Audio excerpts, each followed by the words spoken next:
Welcome back. Today, we're looking at rock stars before the image became permanent, before the stadiums, the breakups, and the legends. These are the rare, quiet moments when rock still felt human. Let's dive in. No one knows what it's like to be the bad man. By 1968, the Beatles had stopped touring. So when photographers needed new pictures, they had to go find the band around London, wherever they happened to be standing. This shot by the Thames is one of dozens taken that day. Just Paul McCartney striking a shirtless pose on a riverbank, while John and Ringo try to figure out exactly what he's doing.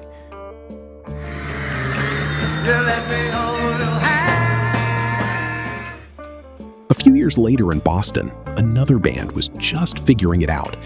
Aerosmith were still climbing out of the local bar circuit. Toys in the Attic and Rocks hadn't been made yet. You can see it in the photo. 5 guys grinning, not yet carrying the heavy weight of being famous.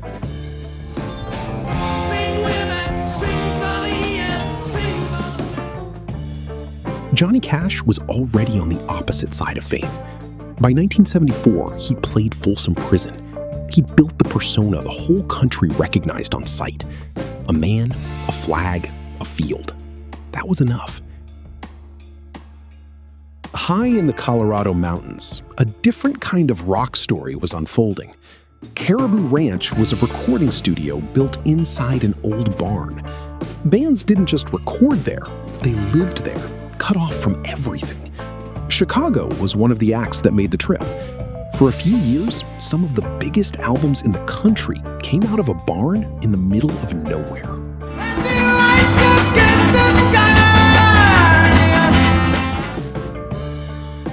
Back down at sea level, the music was just as intimate. 3 legendary songwriters, 2 acoustic guitars, 1 living room.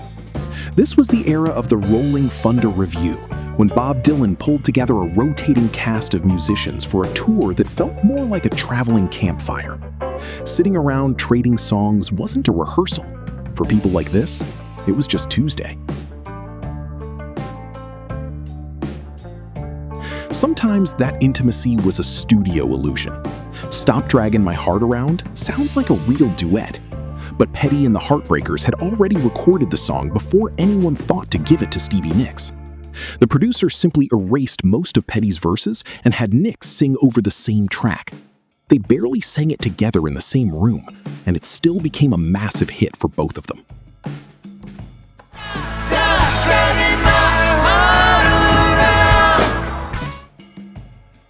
Other studios offered a much harsher reality. Hansa Studios sat so close to the Berlin Wall that from the control room you could see an East German guard tower. David Bowie and Brian Eno were making heroes there. That legendary guitar sound came out of a room right next to an armed border. Nothing will keep us together. While Bowie pushed musical boundaries, others pushed the visual ones. The cover of Brain Salad Surgery came from a Swiss painter working in near total obscurity when Emerson, Lake, and Palmer hired him. H.R. Giger's artwork became one of the strangest album covers of the decade. A few years later, he would win an Oscar for designing the creature in Alien. Show! In hell and Hollow, you gotta see the show! It's a dynamo! As the 70s ended, the next wave of rock was already forming in small clubs. Joan Jett spent years playing rooms exactly like this one. Bad lighting and crowds close enough to touch the amps. She'd already been through one band that wasn't taken seriously. This is what came after. Just her, a guitar, and rooms she had to win over one at a time. And later, we'll see how a completely different rock legend threw a backyard party.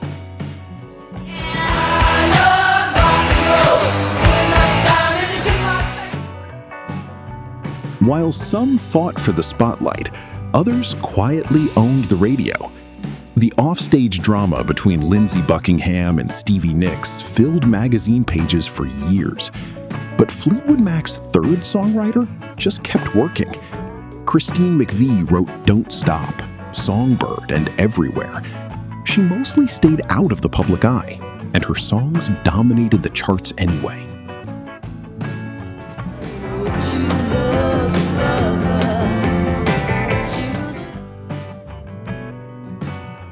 Across the Atlantic, another quiet revolution was starting. Johnny Marr showed up at Morrissey's door in Manchester in 1982 with a simple pitch: let's write songs together. Neither had a record deal, neither had a real band, just an idea, and this photo, taken somewhere in the middle of figuring it out.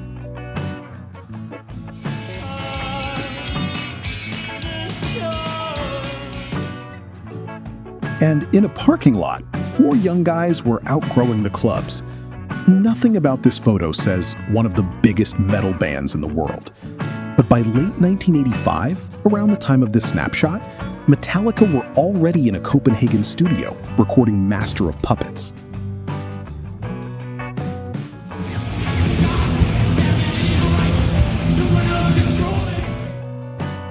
Behind every rock god is a regular person. A tin helmet, a lit cigarette, and a genuine laugh. Roger Daltrey spent as much time clowning around backstage as he did performing. The stadium legend and the guy in this photo aren't exactly the same person, but they're both real.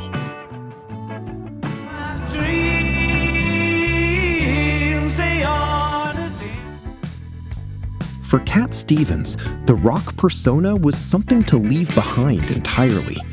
In 1977, he converted to Islam, took the name Yusuf Islam, and stepped back from the industry for decades.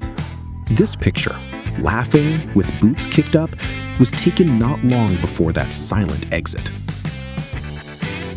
Oh, baby, baby, it's a wild world. Most guitarists respect their instrument's case. Ronnie Wood climbed into his. No one really knows why. Just a Rolling Stone, folded into a guitar case, for reasons nobody ever bothered to write down.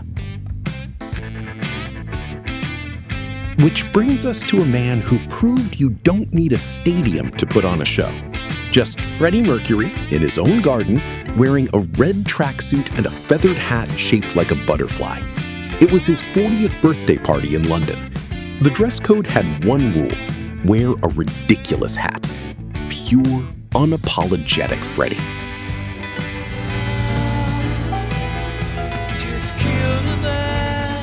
Every one of these photos captures a moment before the history books were written. Which one of these artists would you want to have been in the room with? I'd love to hear your choice in the comments. If you enjoyed this trip back in time, hit the like button and subscribe for more. Keep the vinyl spinning, and I'll see you in the next one.